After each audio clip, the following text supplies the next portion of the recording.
everybody, and welcome to the Aggieville Alleycats podcast, where come rain, shine, or anything in between, we're here to deliver to you the Kansas State sporting news that you so love. I'm Ace Edwards, right alongside Connor Baltazar. And, Connor, somehow we did it. Somehow we got to 100 episodes. I will never know how, other than the fact that we recorded 99 episodes before this. Yeah, I mean, that's the obvious answer, but the bad part is to give everyone a peek behind the curtain here. This kind of snuck up on us because we were cognizant that we were reaching this, but we didn't really think about it. Yeah, we did not organize episodes in the best way to account for it, but it doesn't really matter. No, it doesn't really matter. But yeah, welcome to episode 100. To give you a brief roadmap for what we're going to go over, we're going to do a very special episode 100 Ask the Alleycats segment. Then we're going to go into the weekly recap and, of course, the wacky segment of the week. But before we do any of that, this episode is brought to you by the official Aggieville Alleycats merch store, where you can find such designs as Tang Clan, Play Sandstorm Cowards, and Neon Alleycats. And the promo code KOFFACATS is still live, at least for the next 2 days. It expires on my birthday, September 15th, 2022. So please be sure to not only visit the store, but use code KOFFACATS, that's KOFFACATS, to get $5 off your order. Now, the first question to kick off the episode 100 Q&A comes from friend of the show and previous guest, Lucas Cook. Who gets fired first, Neil Brown, Eli Drinkowitz, or Scott Frost? So we're going to modify the question here because Scott Frost is gone. Yeah. This question was, to the credit to Lucas, it was asked less than 24 hours before Scott Frost got fired. Yeah. But it hadn't happened yet, so... Yeah, and also the video of Scott Frost sliding down the railing after he left the AD's office was very funny to me. Allegedly, that happened in August, which made me very sad. Oh. There is a video of him leaving the AD's office and driving off in a truck or something. Oh. Well, I thought he would just slide down. It's significantly less entertaining, I will say. But it's the truth. That's the truth. I hate to burst your bubble. But yeah. Oh, well. At the Aggieville Alleycats, we only report the facts. Okay. The Aggieville Alleycats. All right. I appreciate the turn of phrase there. But back to the question. So who gets fired first between Neil Brown and Eli Drinkowitz? You have your answer. I do have mine. You want me to go? Yeah. I think it's Neil Brown. Even though he's got this gigantic buyout, I think that he came into the year on a hotter seat than Drink. It's possible that Drink overtakes him just because of impatience and also the fact that he sucks at his job. But I'm still partial to Neil Brown right now just because they've had a rough start to the year. Their schedule's not getting any easier. I think they've got Virginia Tech next. Yeah. It's a rough season for West Virginia, especially. Their offense is still really good, but their defense is having a really down year, at least thus far. They just gave up 55 to KU. Yeah, and that's a shame. Yeah, look, I know KU's better, but they still gave up 55 to KU. At home. Yes, at home. So I'm rolling with Neil Brown. Although Drink, I would imagine, is not going to be far behind. But then again, his contract's up next year. So they may just let him walk, but we'll see. Yeah, that's the main reason why I'm going with Neil Brown. I think they both kind of came in on equally hot seats because although Drinkowitz is a media darling in the KC media, a lot of the alums have hated him for a long time. But I'm going to go with Neil Brown just because Drinkowitz probably he doesn't get his contract renewed next year. I think Neil Brown's the one. He's probably the FBS coach that first comes to mind with a potential midseason firing, even if they have to eat a big buyout. Which, think about that. Think about the fact that it was him, one other person, and Kleiman. Weren't they our final three? It was Neil Brown, Seth Luttrell, and Kleiman. And Seth Luttrell is North Texas, which It's absolutely hilarious to think about not knowing who he is when a year like 4 years ago he was the talk of the town. So I mean, because he was actually really, really close to becoming the head coach, but he had a pretty bad year last year, as I recall. Um, they've been wildly inconsistent this year. They're 2-1, but every game's been a blowout, so really can't gauge anything on them. Kleiman was definitely the best hire of that group, I guess, is what I'm trying to say here. Yeah. So thank you, Lucas. Next question is personal friend James Ritchie. Start, bench, cut, prime Alex Barnes, Deuce Vaughn, or Jax the Seawolf Deneen. This is a really easy question, and I'm really sorry for Jax Deneen. This really could have happened to anybody. Yeah, Uh, I mean, the obvious answer here is start Deuce, bench Barnes, cut the Seawolf, Jax Deneen. yeah. It's a shame. Could have happened to anybody. That's not an indictment of our uh our legend, Jax Deneen. He just he has to struggle against some really good competition here. Yeah, and it's not an indictment of prime Alex Barnes either, because obviously he's a hometown guy for both of us, but Deuce is different. Yeah. No, Alex Barnes, prime Alex Barnes. He was having all Big 12, an all Big 12 season on a probably what was the worst K State team in like 2 decades, in 2018. So Yeah. yeah, he was a very good running back. But yeah, Deuce clears. Next question is from Alex Pogue. First one is, if you were in charge of assigning seats in Bill Snyder Family Stadium, where would you seat everyone? Would you change where the students or the band are, opposing fans, give everyone a ranking based on how loud they are, and give priority to top performers? That's all the same question. To me, there isn't a whole lot that I would change about true seating arrangements. The only thing that I would change is I would move the opposing fans to the southwest corner. So the entire side with the student section is on the side of the bench of the opposing team. So that way it just feels even more oppressive. The only other thing that I would do is it would require a little bit of retooling of the stadium itself, so I'm not sure it qualifies, but I would move like the walls on every side in about like maybe a foot or two, because basically I would just want it to be like Kinnick, to where they are on top of you. So that way it even feels even more oppressive. But yeah, I would just move. I'd keep everyone else where they are, just move the opposing fans. Yeah, in a perfect world, I would move the seats closer. But that's obviously just not really doable. You'd have to completely demolish the entire stadium, really, Yeah. which is not really feasible. So I don't think that's happening. But I really like where the students are right now. I like all the other seating. I like your suggestion about moving the opposing crowd to the other corner. I'd imagine the only reason they haven't is just because that other corner gets in the shade earlier, and they want to keep him out in the sun longer, I guess, and make him tired. That's the only rationale I can come up with there. Yeah. Um, maybe install more chairbacks and like do a little bit of seating expansion, just to like make the stadium bigger, but kind of give everybody a bit more space, other than Yeah. the student section, of course. But I can't really think of too much I'd do in terms of like GA and where the students sit and whatnot. Because I mean, the students have incredible seats. Yeah. Some probably best seats in all of college sports, for across both football and basketball. So Yep.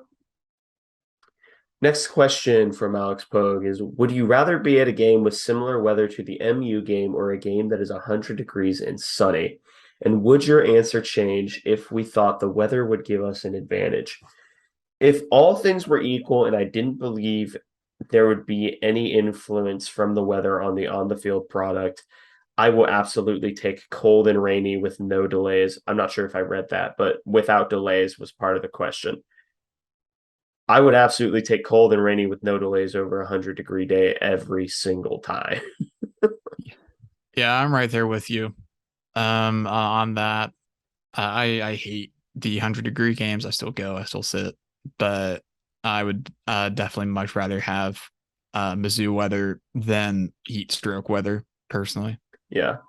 But if the answer does change, if the weather gives us an advantage, if that comes into play, I would go with whatever gives the team the most chance of winning. Yeah, I'm there too. Whatever. I'm fine with any weather if it could be proven to me that that specific weather would give us a better shot at winning. Whatever that would be, I would take that every single week because I want the Cats to have the best shot at winning. Yeah, absolutely. Thank you for the questions, Alex. Next is Evan D. Shanalanilac. First question: does Ace still root for Mizzou on a secondary basis? Yes, yes, I do. Which makes some of the Twitter discourse and a couple of it makes Drinkowitz's existence more painful for me because I know that he's an awful coach and I know that he deserves to get bullied, but at the exact same time, by extension, it's the university getting bullied.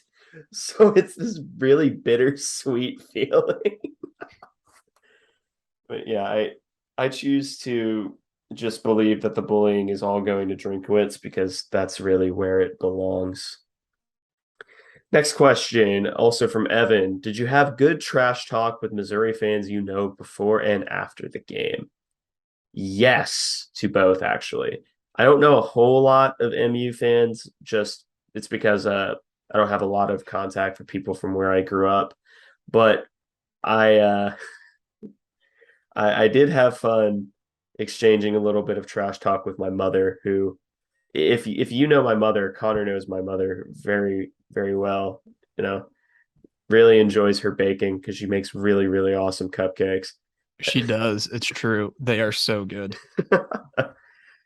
She's able to throw it back right at me with when it comes to trash talk. She's the one who taught me everything I know. But after the game, I was really the only one who could talk. But of course, I'm not going to rub salt in the wound of my own mother because I'm not a psychopath. But That's good to yeah, hear. I, I had fun with a little bit of trash talk. And Connor, I'm not sure you know many MU fans other than me. I do not really. I think you might be the only Mizzou fan that I know off the top of my head, at least like the only like dedicated like outward one. You know, I'm sure I'm forgetting somebody, but I'm not thinking of anyone off the top of my head at least. yeah. Next question. Early prediction for the end of season turnover margin is +4 right now. You want to go first on this one? Yeah, I'm rolling with +6 at the moment because I mean it's probably on it's not sustainable to have 4 turnovers a game, and we're going to lose a few ourselves. Um, if we can keep it roughly 1-1 the rest of the way, I think that'll be solid. I'd like to see it get to more than +6, but because K-State has historically had a lot of success with turnover margin and being on the right side of it. So I'll say +6 for now, but I wouldn't be shocked if that went higher. But what do you think, Ace? I think I'm going to go with +3 just because I do think that there will be, and it's almost exclusively because I think there will be one game, because there's always one game every year where we end up negative in the turnover margin. And I really think that that game will probably have 2 or 3 picks/fumbles. Everything else will probably remain net neutral for the rest of the year. So I'll probably go with +3 right now. Next question. Is there anything Tang could do better? It seems like he's hitting it out of the park in every aspect, obviously excluding on the court product. I really don't think so. Yeah, I can't really think of an area to be particularly critical of him right now. He's upped recruiting or recruiting at a really high level. We've got some really nice transfers in, and he's engaging with the student body at a level we've never really seen before. I mean, I don't know what notes to really give for Coach Tang. He's been excellent. I'm really struggling with to think of anything that obviously not on the court that that uh, he could improve on because he's connected with the students in a meaningful way, especially with the Hang with Tang thing, which by the way I was featured in 3 times, which surprised me because there was like I don't think they really this is the one this isn't on him, but the one thing they didn't really capture in the Hang with Tang video, which if you didn't know, it was basically Tang sat down on a purple couch in the Bosco Student Plaza and was just basically an open forum for a bunch of students. I believe they only showed like maybe 5 or 6 people who actually sat down and talked with him. That really belies the amount of people that were at that because that there was a I I was there. I had to wait a good like maybe half hour to talk to him, and I was like at the front quarter of the line. There were a lot of people, and he sat down and he talked to every single one of them. So I I I'm not sure if I guess maybe I don't have the figures. I'd check to see if our Hearn donations are up. Maybe send him more on fundraising because I'm 99% sure that he could talk anyone out of their house, but I'm not sure. I don't think so. And I think season ticket sales are up. Yeah, So so and student ticket sales are obviously way up as well. So he's been helping there too. Um, Truly, I don't know what else he could do. I really wish I was on campus for this season to be able to experience all the fan engagement he's been doing. But I've still been enjoying all the social media that they've been doing as well, and your recaps as well whenever you go to something. yeah. And the final, nope, I lied. The next question from Evan Deesh and Alana Lack.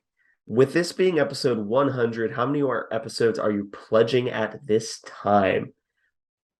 Until we are not able to do it anymore. We've made it to 100, so I don't see an issue, well, so far, with getting another 100. Yeah, I'd say indefinite for now. So anywhere between like 101 and like 10,000, I guess, is probably fair. 10,000. We would be doing at this rate, we would be doing the podcast for, I think that would make it 106 years. Human lifespan continues to grow, Ace. Not And mine, bro. I will be here. I will continue in your stead if you don't make it the full 106. You're But gonna we'll hold a see. seance every time you want to do an episode. Yes. But yeah. Indefinitely, I suppose is the best answer there. I don't plan on quitting. Yeah, I don't either. I have too much fun. Same. Final question from Evan is how many carries would you like to see go to Giddens per game? To me, this is actually a pretty simple answer. I want it to be 5 or 6, and I want them to be meaningful. 5 or 6 meaningful snaps, not just like, okay, we're running out the clock. Who cares? Yeah. I'm kind of there with you. I'd like to see him. I'll maybe say I'll modify, maybe say 5 or 6 touches. Because we did use him as a decoy on like a fake screen in the most recent game. So maybe we could start using him a little bit in the passing game. I don't know how good of a pass catcher he is, but I'd like to see him get more touches because he's been hyper effective in the touches he has had. I get that some they're all garbage time. Yeah, I I get that. uh, And I get that he's still obviously learning the playbook. It's still very much a work in progress. But at the exact same time, like I am perfectly fine with, if Adrian Martinez has to turn around and say, "Hey, you're off tackle this play," or "Hey, you're A gap this play," or "Hey, it's a zone run." That's fine. He can do that 5 or 6 plays a game.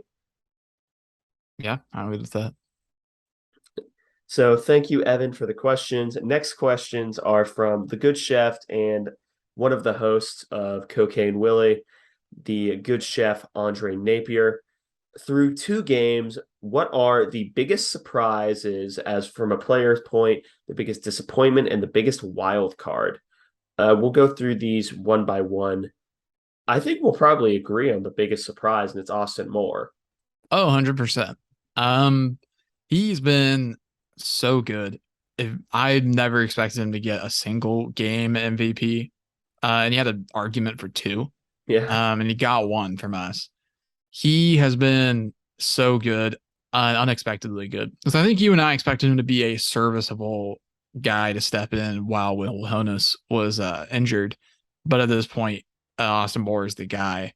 Yeah, no, So, Honus is not getting that spot back. hmm. So yeah, definitely biggest surprise for me, at least, is Austin Moore. Yeah. The biggest surprise in a positive way is just because of how Yeah. he's been able to contribute. The other contenders for that were probably Sincere Mason and how well he's come back from a knee injury that kicked him out of last year. Other than that, can't KT. really. KT at left tackle being good has been a pleasant surprise. But yeah, those three. The biggest disappointment, the entire receiver room. Yeah, I've been pretty disappointed with the receivers thus far. Adrian, you can make an argument for just because he hasn't produced a ton. If you want to single out a receiver, granted, it's not his fault from what I can tell, but RJ Garcia, I was hoping to see more of him. That's more of a coaching thing, I think, Yeah. than an RJ Garcia thing. So I'd like to see more of him. So that's probably my biggest disappointment so far. Yeah, I would agree. I would definitely, if I had to pick one person in particular, I'd probably go RJ, but that really is due to lack of other options because there's no one else that I can think of that immediately springs to mind where I am just like, okay, this this guy sucks. Yeah. But it's not because I think the wide receivers suck per se. It's just that I expected a lot more of them, especially having seen what Thad Ward can do with other receiving rooms. But yeah, the biggest disappointment probably goes to the receivers on the whole. Biggest wild card. I'm going to take this as the person that we don't know how they perform on a week to week basis. And to me, it's just because we haven't seen. This is also another place where you could put RJ Garcia because we haven't seen him. But I'm actually going to go with Sammy Wheeler because Sammy Wheeler has always been that guy that will show up for like once every 2 or 3 games, make a really, really nice play, and then seemingly disappear into the aether for the rest of this year. But yeah, I would say the biggest wild card is Sammy Wheeler. Yeah, I'm in agreement with you there. Not seen a ton of him, but we know that he is capable of making big plays. So I'm still holding out hope for him to um produce at a higher level this year. I'm not expecting earth-shattering numbers from him or anything, but I am hoping for more production. Yeah. The next question from the good chef is over under 3.5 games this season with Adrian Martinez throwing for more than 250 yards. Ooh, that's toughy. That is the perfect over under number for me. Because if it was one more, it would be an easy under, and if it was one less, it'd be an easy over. Oh, we're actually talking about the questions before the episode, and I still haven't really figured out my definitive answer. You have yours. I do. I'm gonna say over barely. I still have faith that he's gonna figure it out, and maybe more accurately, the receivers are going to figure it out. So That's my view on it, at least. I think he gets just over, although I think he kind of lives in that like 175 to 225 range for a lot of the year, I think. Yeah. But I'm hoping to see him get over 250 um 4 times at least. It'll be a little disappointing if he doesn't, I think. Yeah. So we have a guaranteed 10 more games, 11 if we make a bowl, 12 if we make the Big 12 championship, 13 if we make the college football playoff, which I don't see that happening. I love K-State, but I don't see that happening. Highly unlikely. It'd be Never say never, but I very would unlikely. I'd take it, but I will take take the over just because that would be 1 out of 3 games that I project us playing, because I do project us going to the Big 12 championship. That would be 1 out of every 3 games that he ends up throwing for 250 yards, which essentially one of those would almost have to be Baylor, because I believe their weakness is probably in the defensive secondary and not their run defense. Tulane, I could see him getting the permission to let it fly. I'm trying to think of Big 12 schools with good run defenses. Um, Texas, maybe. But yeah, I'll hesitantly take the over on that. Hesitantly. It's not something that I would ever bet money on. But yeah, that's a really good question. The next and final question from the good chef is, what are your thoughts on the limited wide receiver rotation and substitution? I'm glad you asked, because we have very strong opinions on this. I'm so annoyed. Yeah. I really don't like it. I was hoping for a lot of receiver rotation. We've gotten the exact opposite, where we're getting pretty much no receiver rotation Yeah. whatsoever. RJ is never getting in. We're not seeing any of the backups really until it's garbage time. And that's very frustrating. At least that's how it was at the Missouri game.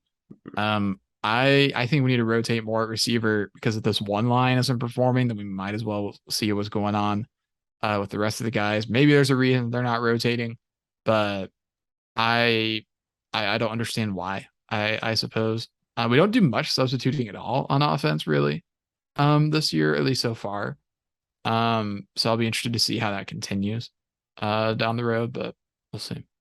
Yeah, my biggest takeaway from it is I'm disappointed.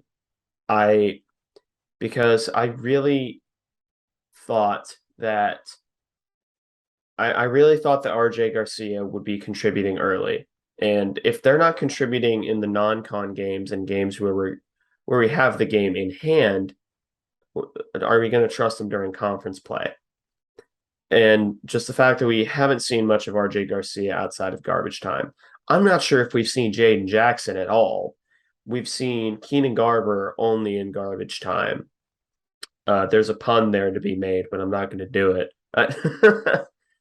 uh, and outside of that, what the other options are, like Xavier Lloyd, Ty Bowman, a bunch of other, like walk-on guys. But the fact that we aren't even getting the fourth wide receiver a lot of snaps, that's not only annoying and disappointing to me, it's somewhat worrisome, because I'm trying to be nice, but I guess the diplomatic way to put it is that Cade Warner has limited athleticism at the wide receiver position. And if there's going to be one position other than defensive back where I would want athleticism, it is probably receiver. So I would just like it to be more of a 2A, 2B situation with, like, Cade Warner and Keenan, not Keenan Garber, RJ Garcia. But it's just not been that way. And I can't say it's frustrating, because I'm sure if I were, in the coaching room and I heard the reason as to why, I'm sure I wouldn't be upset with it, but it's still like somewhat disappointing. Yeah. I feel exactly the same. I hope we see more rotation at receiver come conference play, but yeah, I'm with you. It's a little concerning that we haven't started that already. So Yeah. Thank you for the questions. Good chef, Andre Napier. Next questions are from Ethan Brown, Rodeo Cat. If oxygen had a flavor, what should it be? That is that you're making me think. I'll say that you're making me think. you see, Um, I misread this originally, and I thought it said what would it be, which was my original answer was Brita water. But what should it be? I think I'm also going to say Brita water because yeah, I don't know if I'd want it to taste like something distinctly because I think that get really distracting. I either mean, that or imagine you like just walking get used around to and it. like, yeah, imagine like walking around and it just tastes like Alfredo sauce all day or something. Tastes like Like, cherries or something. yeah, that'd be really strange and weird. So I'll say just like good water, purified water that like tastes good. It's been filtered. See, I'm gonna go for something similar just because of how bland it is. I'm gonna go with tofu because tofu doesn't really taste like anything. So I guess I'll kind of make a lateral move here because oxygen doesn't taste like anything. So I guess I'll just kind of keep status quo and make oxygen not have a flavor. Yeah, that's fair. I don't really want oxygen to have a flavor either, but if it did, might as well have it kind of taste like water, which also doesn't really have a flavor. But Yeah, I yeah, mean, I suppose we're kind of escaping on technicality here. okay, I don't. so I imagine that's not a satisfying answer. So if it had to be like a distinct flavor, what would it be? Gosh. Um. First of all, I hate that. Yeah, first, Secondly, yeah, it's gross, but I'll I'll say movie theater popcorn. that's actually really safe. Like that would, because I don't feel like there are a whole lot of people that hate movie theater popcorn. Yeah. Um, That's why I went with it. It smells good, really good to me. So yeah. See, the problem that I'm running in with is that I'd want it to be something good, but I don't want it to detract from the fact that that something good has a good flavor.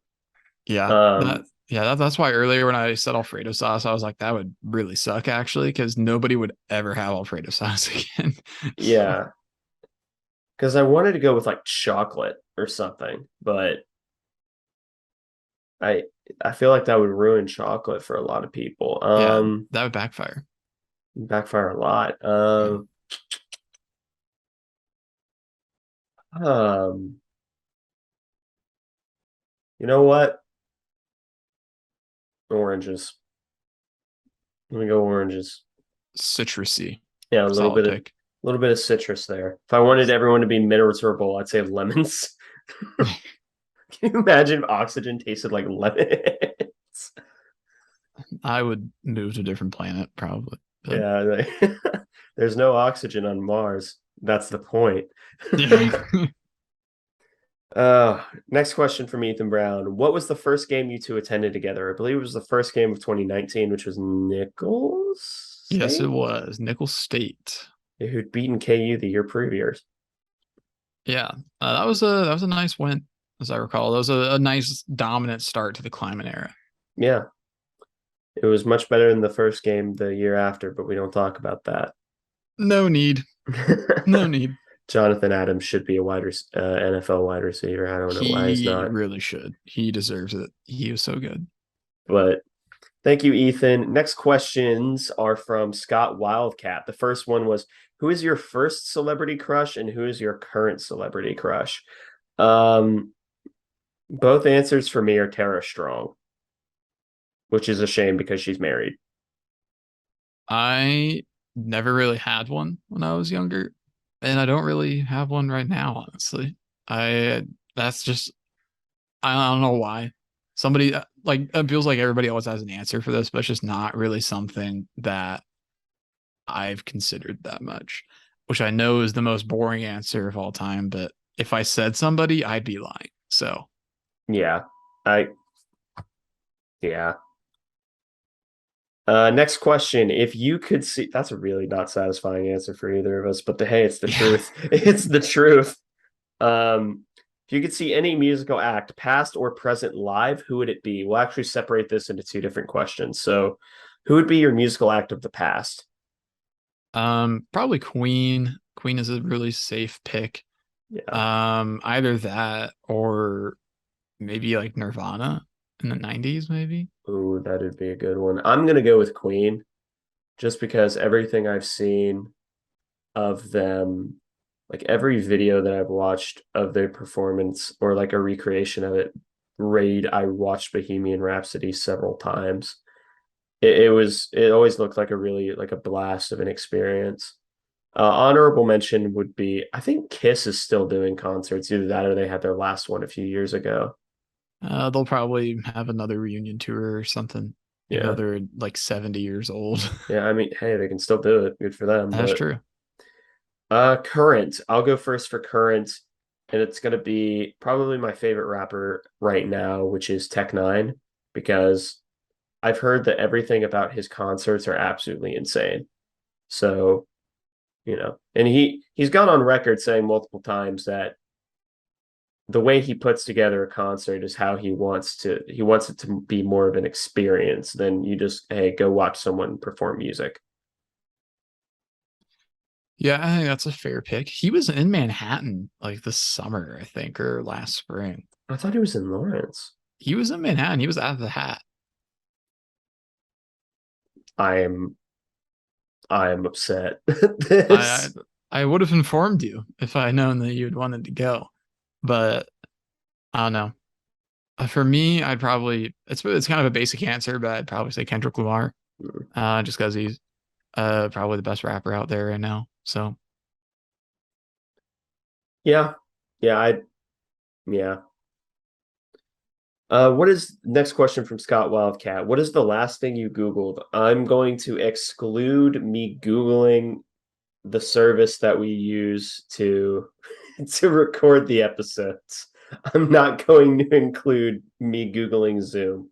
The last actual thing I Googled was actually two-lane formation numbers, not formation numbers, defensive stats.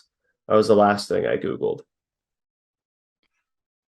for me, most recent thing is K-State mascot Walking Willie. Do with that information what you will. Before that, it's all law school stuff. I'm not gonna. I don't want to relive it because this is my sanctuary, so I'm not gonna read it. But it's all law school stuff, a lot of definitions and stuff. Yeah, and we were talking about, just a bunch of because we were speculating on a bunch of stuff, you know. I think we were talking about what alternate logos we really liked. One of us said Cocaine Willie, one of us said the Walking Willie. I think my personal favorite's Sailor Willie, but that's neither here nor there. What is your favorite pair of shoes you've ever owned? I had a I pair of Skechers when I was like 4 years old that lit up, and I'm not a sneakerhead, so that's the best answer you're gonna get from me. I'm not really much of a sneakerhead either, but I do have a pair of Nike Afro Punks that I've had since high school that have served me really well, and I still wear, even though they're like 5 or 6 years old at this point.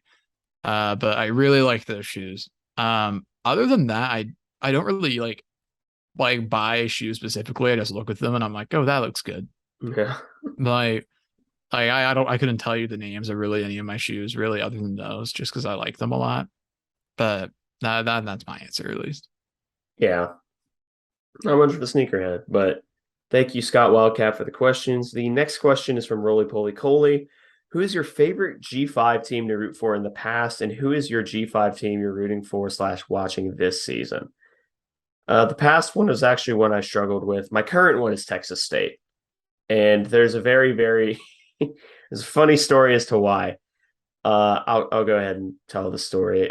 So this was, I believe, the pandemic year, and it was 2020. The first game that I ended up watching that wasn't K State was Texas State, I think, playing Marshall. It was Texas State playing somebody, And their quarterback, Brady McBride, was starting as either a true or a redshirt freshman. And I'm not joking you when I said that is the worst quarterback performance that I have ever seen in my life. It was so horrible, in fact, that it endeared me to Texas State. And now I am a Texas State fan because Brady McBride plays like Patrick Mahomes, but with negative talent. That's why I love Texas State. Growing up, I didn't watch a lot of G5 really, just because it didn't register with me. For me, it was K-State or nothing. But I guess the closest I could say is like maybe Colorado State, maybe because they're kind of local. Now probably like Coastal Carolina. They've been generally pretty fun to watch the last few years. Generally some of the high performing group of fives. I've enjoyed. San Diego State is another one as well that I like. Yeah. My G5 of the past is probably it's going to be boring, but it's Boise State, and I still kind of follow and support them to this day, just because I think they're a really interesting team. Honorable mention for current is Coastal as well, just because I really love their offense. In fact, if I could just watch if I could watch two offenses until the day I die, it would be Coastal Carolina's offense and then Louisville's offense, which is a shame because Louisville's offense has one weakness that is if you ever get behind the sticks, you die. So, but yeah, thank you for the question, Cole. Next and final question is from the Lazy Wayne Band. What are your thoughts on the offense and the play calling after not capitalizing on a lot of its opportunities? To paraphrase basically what we said in the MU recap, it's frustrating. It is exceedingly frustrating. Yeah, frustrating is the best word there. Because I mean it's hard, like Kleinman said, it's hard to complain after winning a football game 40-12. But when you get 4 picks and you only get, I think, 13 points out of it, that is frustrating. And that I mean we should have put up like 50 or 60 points in this game. And we didn't do that. So I am a little bit frustrated with that. I'd like to see the offense finish better, more consistency, special teams on the field goal team. But particularly I'd like to see us finish drives in the end zone more often than we are right now. Yeah. So that wraps up the episode 100 Q&A. Thank you to everyone who submitted questions. We always love doing these. I think these are, other than the game preview episodes, these are probably our favorite types of episodes to do. Yeah, I love doing the Q&As. I love when we get a lot of questions, a lot of great questions. Makes life a lot easier for us. I like it when we get difficult questions too, like what That's true. flavor should oxygen be? Yeah. Or over under 3.5 on Adrian Martinez 250-yard passing games. That's a really hard question because the line is placed perfectly there. Yeah. But I thoroughly enjoy the Q&As and the community interaction. So I'm looking forward to the next one we do, which will be sometime soonish, probably. Yeah. Sometime soon, hopefully. Maybe we'll do a postseason Q&A, and maybe it'll be sooner. Who knows? But now we can get into the weekly recap. But before we do that, the first thing we have to mention is the kickoff time has been announced for Oklahoma versus K-State. And it's a primetime game on Fox, which is a 7 p.m. kickoff, which, wow, that's big because this will probably end up being a top 25 matchup. And I really hope that the curse does not strike where we go down, get ranked in the top 25, go down to Oklahoma, whether it be Oklahoma State or OU, and then get washed and never get ranked again. Yeah, I'm a little bit worried about that as well. But regardless, you still have to be really happy about that time slot and on that network. That's great for exposure. 7 p.m. Fox can't really get much better than that sort of window. So I really like that. Yeah, it's really is this is the first like primetime game on a major network that we've had in a while, hasn't it? As far as I Excluding remember, Texas Bowl. yeah. I don't remember the last time that we had a primetime game. I truly cannot. I mean, I've got the schedule pulled up so I can kind of go through and search while you procrastinate. Yeah, because the main thing that I'm thinking of is not only a primetime game, but a primetime game on, a major network. We're not getting pushed to, ESPN2, ESPNU, or FS1. We're getting, this is Fox. We're getting primetime Fox, which it really is like it speaks to the fact that K-State has gotten momentum. And I the only thing that I think I'd be slightly disappointed with is that we don't get Gus Johnson on the call because he does Big Noon. But I'm not going to scoff at, prime time main network kickoff, no matter what the situation be. And I really hope that this is, win, lose, or draw. I really hope at the very least it's a competitive game. Unless K-State goes to Norman and just absolutely smokes them, which I would accept. But, you know, oh man, that'd be a fun storyline. Clanderman outwits the defensive guru that is Brent Venables. Ooh. That would be fun. Um, after 20, oh yeah, I'll put it like this. I didn't see any primetime major network games since 2017. And once you get to 2016, they stop listing the network. Um, but going off the information that we have, it might be Stanford in 2016. That was a Friday 9 p.m. game. But before that, I am almost completely confident that in 2015, when we played TCU, I think that might have been on Fox. I'm pretty sure. And that was a 7:30 game at home. So you have to go back quite a ways to find a true primetime big network game for K-State. Obviously, a big one that sticks out as well is 2012 when we played OU on the road on Fox at 7. And that game ended up springboarding us to a great season. So, knock on wood, we'll have a similar outing this time in a couple weeks. Yep.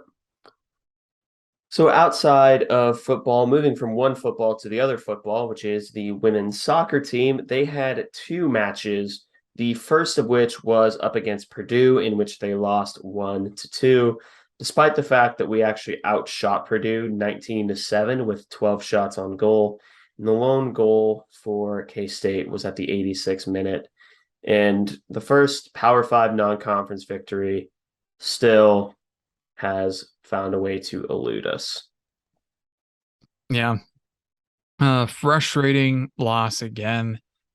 Purdue gets 2 early goals, one in the 5th minute, one in the 25th minute. And K-State puts a goal in the 87th minute, but too little too late there. I mean, 19 shots, 12 on goal. That's pretty good.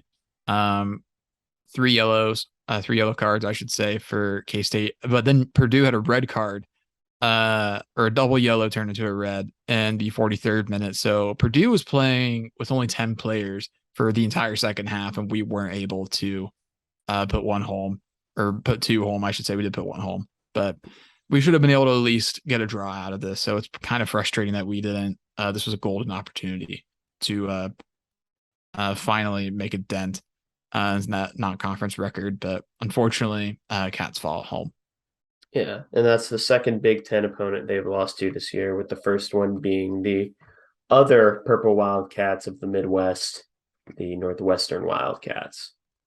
So again, it's just frustrating having, because, I know it's still a young program, and I know it's an unenviable position to build a soccer program from scratch. It's not a job that I would personally want. With that being said, come on, can we at least have one? Can we at least have one non-conference Power 5 victory? No, you cannot, Ace. Sorry, but Shame. That could have happened to anybody. It maybe it could have. I don't know. Maybe not. Probably not. But yeah, not to dwell on that too much, the next game was played up against the Yale Bulldogs, and this was a 1-0 victory for senior night. which is a really, really early time for actually, I guess this is kind of the midpoint of the season, but still it's somewhat early for senior night. But nevertheless, the K-State women's soccer team won the day, had 21 shots, 6 on goal. The lone goal was Andra Moeller at the 37-minute mark. And this was Yale's first loss on the year. They entered 3-0-1. Yeah. Nice to get another home win. Attendance was allegedly pretty good at this game. They had 1,300 people at this game. 21 shots for K-State, 6 on goal. Pretty even dispersal between the first and second half. 9 shots, 4 on goal for Yale. 4 corners each. And then K-State 9 fouls to 6 from Yale.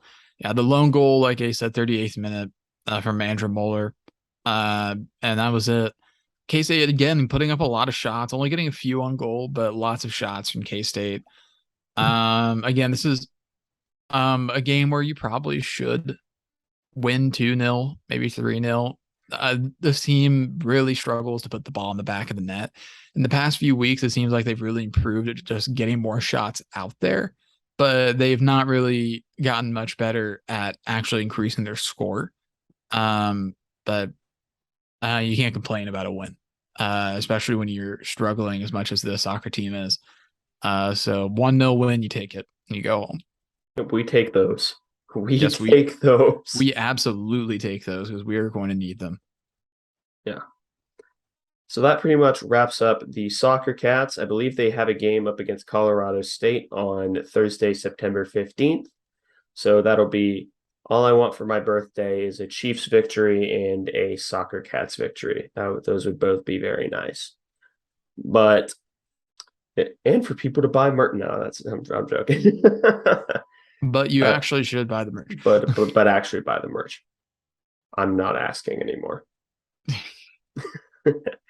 Next up is the Alleycats, which actually we have 1, 2, 3, 4. That's 6 matches to go over. So, strap yourselves in for a little bit of Alleycats. But the first match we're going to be talking about is the second matchup of the UCF Challenge, in which K-State beat North Florida. There is a distinction, 3-0, 3-0. And the one word that I would say is just it was dominant, but seemingly pedestrian for most players. I think it was fine. Yeah, I think that's fair. Elena Baca had a pretty nice night, hitting 281. Had a couple service errors, but 4 aces, which that's kind of the story with this team. A lot of aces, but generally a lot of errors. 14 kills, 5 attack errors for Elena Baca. Leah Carter, 45 attack attempts, 9 kills, 7 errors.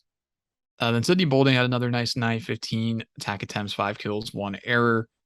Mackenzie Morris had 11 digs, 14 for Elena Baca. Elena Baca has really emerged as one of the best players on this team. And then again, not a lot considering how Leah Carter is also on this team. Yeah, Leah Carter has been pretty up and down so far this year, but having Baca available as another offensive threat has been invaluable, it seems like. Although I did say earlier, a lot of service errors on the season. This game was not so much in that vein. 12 aces to 3 errors, so a lot better there. And then 12 block attempts, only 3 errors. And then 53 digs as a team. But yeah, it was a pretty solid night for the Alleycats. They actually hit a worse percentage than North Florida did, but North Florida had more service errors and 12 receiving errors, I believe is what RE is. I honestly have no idea. But they had 12 of them, whatever RE is. And so K-State was able to benefit from that. Again, you'd like to see maybe a bit more finesse, maybe. I don't know what the word I'm looking for here is. But they a win is a win and a sweep is a sweep. So we take those. Yes, we do. Next up was the final match of the UCF Challenge. And unfortunately, this one was up against the University of Central Florida Golden Knights on their home turf, home court. And it was also the first loss for the Volleycats of the year. Ended up 2-3, so it was very, very close. But unfortunately, the last game of the UCF Challenge resulted in a loss, the first loss for K-State. Yeah, frustrating loss. You go up 2-1 and then drop 2 sets to lose. They won up 1-0. UCF came back in case they won a very hard fought third set, 30-28. As I recall, that was a big comeback, maybe. I might be wrong. But I do seem to remember that there was a comeback at some point for the Volleycats recently that was pretty substantial. But yeah, really frustrating one to drop. Definitely should have had it. That's kind of a recurring theme, it feels like, with this team. They are not clutch. I think is a fair assessment to make. They hit okay, although UCF hit better. As a team, they hit 222. Katie Fernholz had a really nice day, 16 attack attempts, 11 kills, 3 errors. Elena Baca had 50 attempts, 19 kills, 7 errors. Leah Carter had 59 attempts, 18 kills, 10 errors. And then Sydney Bolding had 20 attempts, 9 kills, 2 errors. Beyond that, 5 aces on serve to 7 errors. Again, kind of struggling with service errors this year, it seems. Lauren Hinkle had 53 assists. And then Mackenzie Morris had 25 digs as well. This was a very winnable match for K-State that they just weren't quite able to get home. Pretty frustrating first loss for the season, but still nice to start 5-0. But again, room for improvement. Yep, room for improvement. But the next match was actually the first of 3, I will say, L's that K-State ended up handing the University of Missouri. And that was in volleyball. It was a 3-2 victory. So another close one, another squeaker, but this one was in Bramlage and resulted in a Wildcat victory. Yeah. A 3-2 win. K-State went up 2-0 and then really blew the third set, honestly. There's really not a way to get around that, unfortunately. Because at one point they were up 21-15. Missouri made a big comeback. K-State really had them on the ropes here. And they just could not get over the hump, which is super frustrating. They could have ended it pretty easily. But then just could not close it out earlier. Really frustrating. Former Wildcat Anna Dixon was a member of the Missouri Tigers as well. They were mentioning that on the broadcast. But as a team, K-State hit 200. Not incredible. A lot of service errors as well. 14 service errors to 10 aces. Elena Baca had 63 attack attempts in this match to 16 kills, 11 errors. But Shaylee Myers carried the offensive load for K-State. We saw her perform really well a few matches ago. I can't remember specifically which one, and we hadn't seen her since. But there was not a lot of Leah Carter in this match. She only had 10 attack attempts, 2 kills, 3 errors, only played in 2 sets. And Shaylee Myers, though, she had an excellent day. 43 attack attempts, 23 kills, just 5 errors, hitting 419. A phenomenal day for the freshman. Not much else to mention other than that. Sydney Bolding had a few really nice kills in the later sets. 27 attack attempts, 10 kills, 4 errors for her. And then Haley Warner had a solid day as well. 33 attack attempts, 16 kills, 8 errors.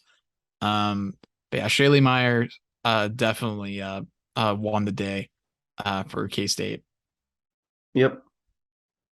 Also, I forgot to mention that after the volleyball segment, we actually have to do another segment that the moment I say it, we'll both be face palming for forgetting to put it on the outline.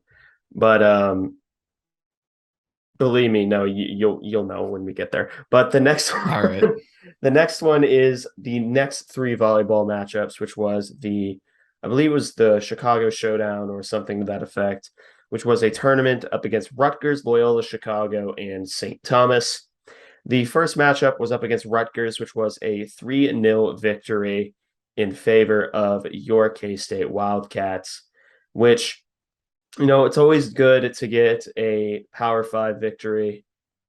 This applies to MU as well. But to get a Big Ten Power 5 victory, that's always a really good feeling, especially when it's the first one to start a tournament. Yeah, exactly right. Rutgers not the greatest team, but still that's a Power 5 win. And as we have said before, no matter what, you absolutely would take those. Mm-hmm. Yeah, you go back and look at Rutgers, they were 8-21 last year. In 2019, they were 8-23. So not the greatest team, but it doesn't really matter because that's a Power 5 win.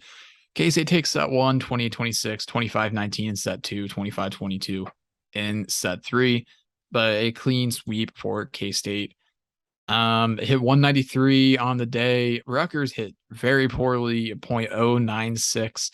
Not a good day at all for Rutgers. K-State, Aaliyah Carter had a decent day, 32 kills, 32 attack attempts, I should say. 32 kills would be unbelievable. 13 kills, and then 8 errors. Katie Fernholz had 15 attack attempts to 7 kills, not a single error. Shaylee Myers came back down to earth a little bit, but still had an okay day. 32 attack attempts, 10 kills, 4 errors. Beyond that, again, Mackenzie Morris leading in digs with 17. 10 service errors for K-State, just 4 aces. Continues to be a big struggle for them. Molly Ramsey had 2 aces, but 3 errors. Lauren Hinkle had 1 ace, but 3 errors as well. Been very up and down, it seems like, for K-State with the service aces and errors. But yeah, solid victory. A clean sweep. I can't really complain too much about that. Yep. And the next game is we kind of don't have an explanation for it because it was a 1-3 loss to Loyola Chicago. We don't. Okay, I'm not going to speak for Connor because Connor's a grown man. He can do that for himself. But I don't really follow how good like non-power 5 or not even really G5 schools are in volleyball. I don't know if Loyola Chicago is good or not. But this definitely took me by surprise when I saw that we ended up losing 1-3.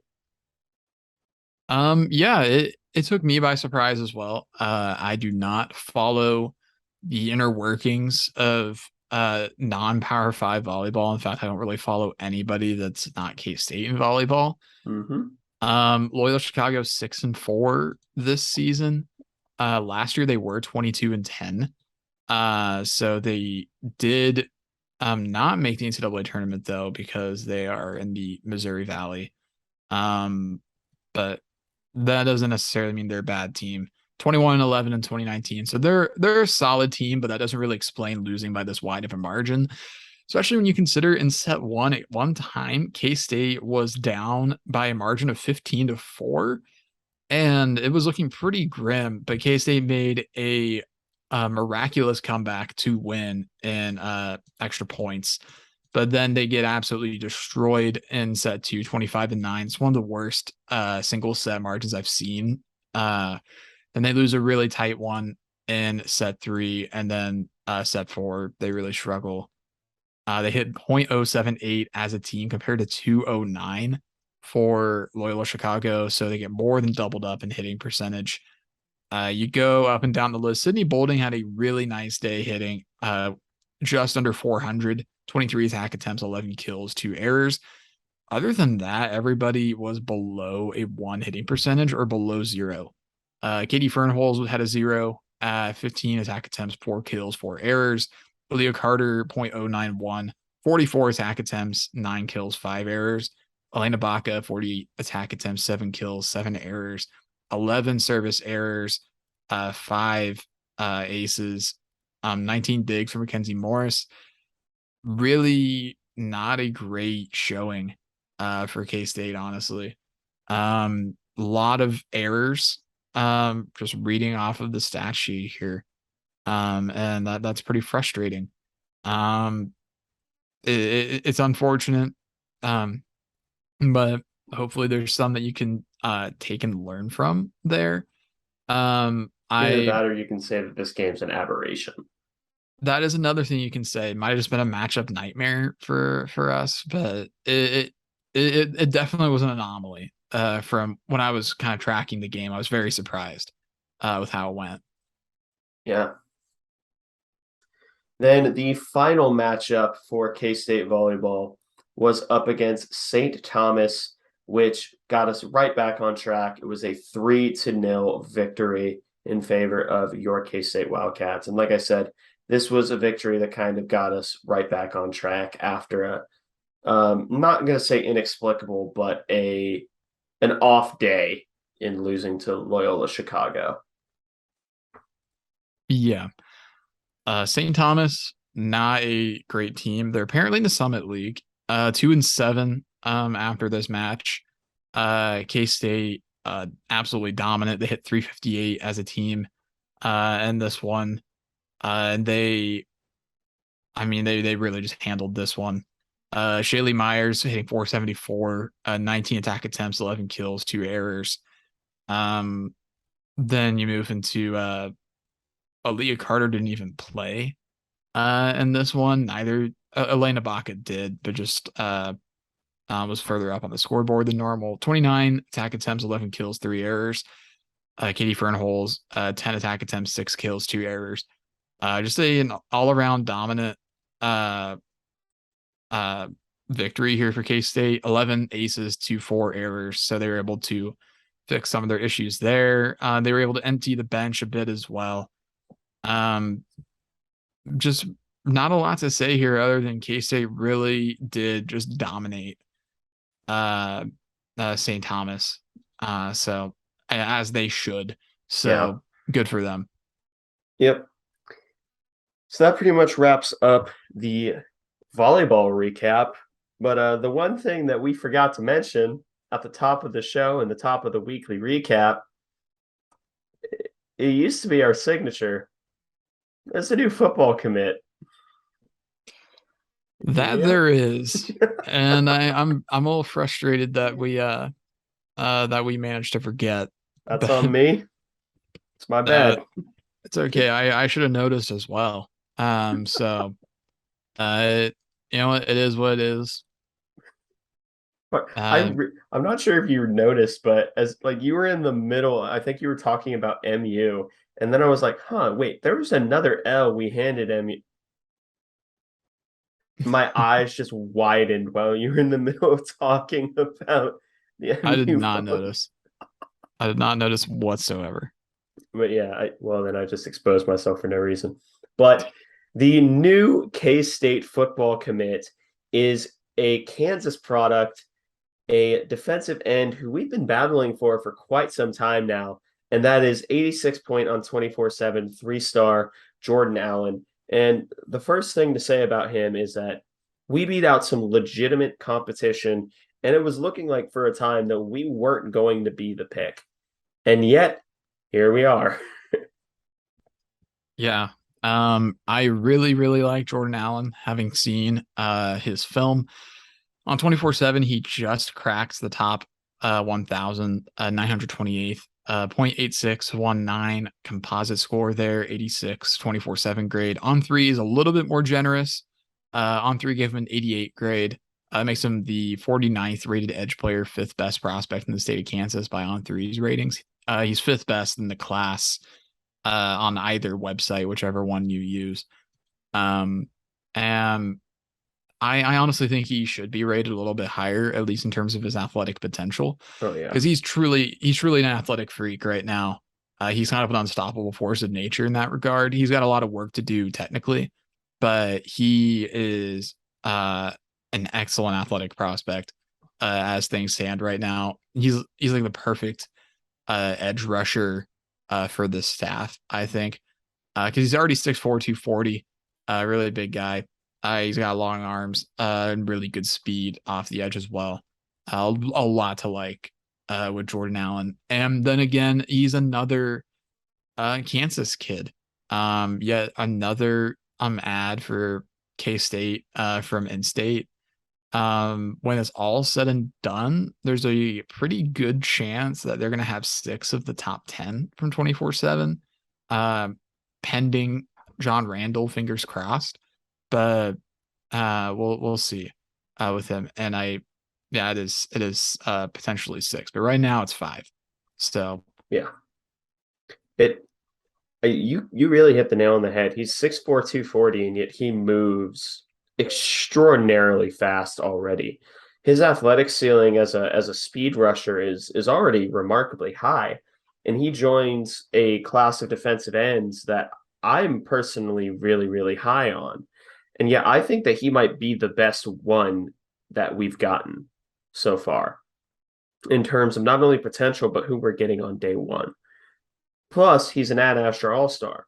So we're adding another one from that group. And, it really is just putting a fence around the state of Kansas and only letting people that give you headaches and people who go to their dream schools go. Unfortunately, those are both the same school. But, but yeah, it really is just amazing to see because this was a recruiting battle it was difficult. This wasn't a little nobody recruiting battle. MU was interested. Iowa State was interested.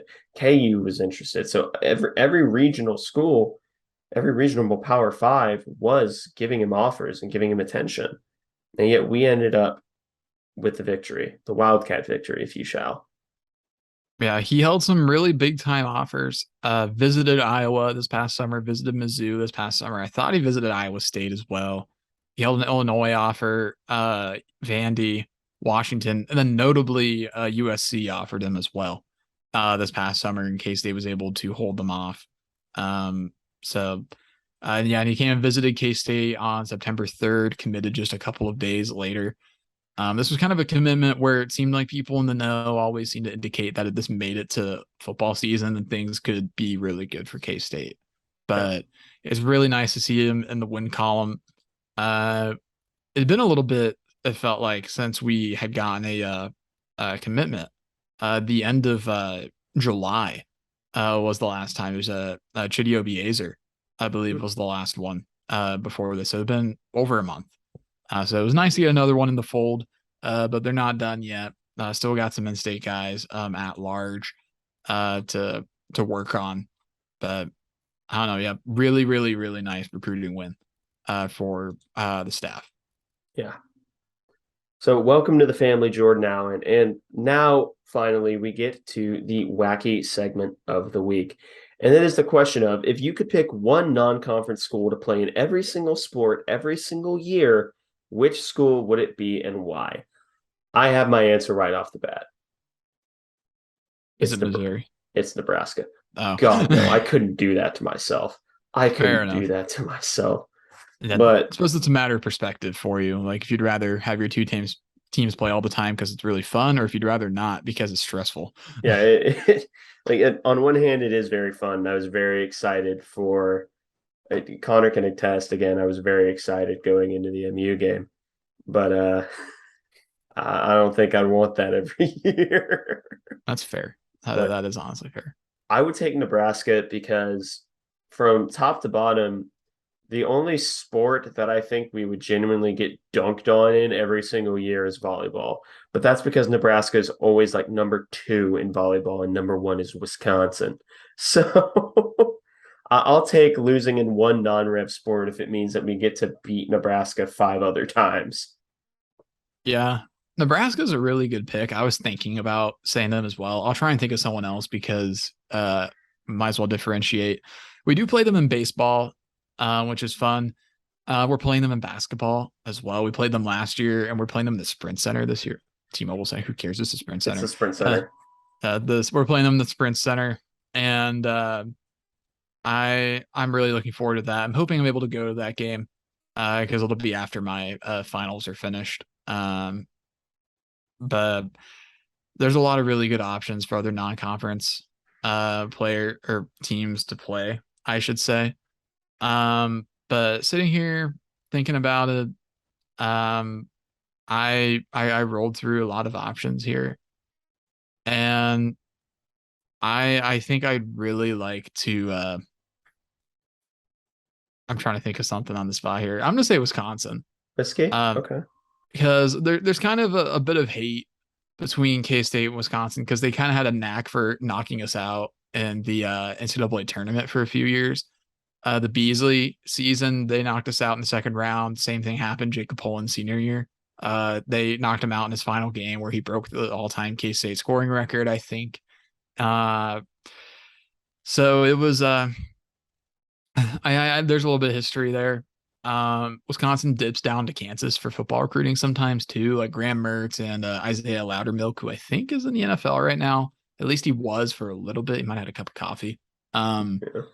But I'd like to play them because it's a Big Ten school that I feel like we have some maybe cultural similarities with, at least in how I view their football team, a very blue collar and hard nosed, kind of similar to K State. Can't pass the ball at all. You could pick Iowa if you want to Yeah, maximize pain, that more is true. punts than points scored. I don't know if I'd want to subject myself to having to watch an Iowa football game on purpose and actually care about it once a year. Um, but I'm partially joking. But they were a solid option as well. I was trying to think through SEC schools and if there's anybody that I'd particularly want to play. Um, I kind of miss having A&M in the Big 12 just because I felt like K-State and A&M had a lot of entertaining games where either K-State was blowing them out unexpectedly or it was like a really tight and entertaining game the whole time. Mm, So entertaining from my perspective, at least. yeah. Like I'll never forget in 2009 when we lost to Texas Tech on the road, like 63-10 or whatever, like 66-10. And then the following week we beat A&M by almost the same score at home inexplicably because A&M I think was undefeated at that time too, or like doing well, and then they finished the season not making a bowl. Fun fact: Colin Klein had a touchdown reception in that game before he moved to quarterback. Oh. The A&M one for next time we do K-State trivia. But Hmm. um, I don't know where I was going with that. Honestly, I just kind of went on a side tangent. It was about A&M and considering playing them. I'll leave them to the wayside because they're kind of cringy, honestly. But I don't know. Wisconsin, I like them here. All right. Well, that's all for this episode of the Aggieville Alleycats podcast. Thank you all so much for listening. If you want to contact the show, you can follow us on Twitter at Aggieville Alleycats. That's capital A, and capital C in cats. If you want to email us, we're AggievilleAlleycats@gmail.com. If you want to follow us on a more personal note, I am at ACEdwards00. I am at Connor Baltzor, capital C, capital B. And if you're looking to support the show financially, please be sure to check out the official Aggieville Alleycats merch store, where you can find the staff-approved design of Tang Clan, Play Sandstorm Cowards, and Neon Alleycats. But most importantly, thank you all for listening to this episode of the Aggieville Alleycats podcast. And happy 100 episodes, where come rain, shine, or anything in between, we're here to deliver to you the Kansas State sporting news that you so love. Stay safe, Alleycats.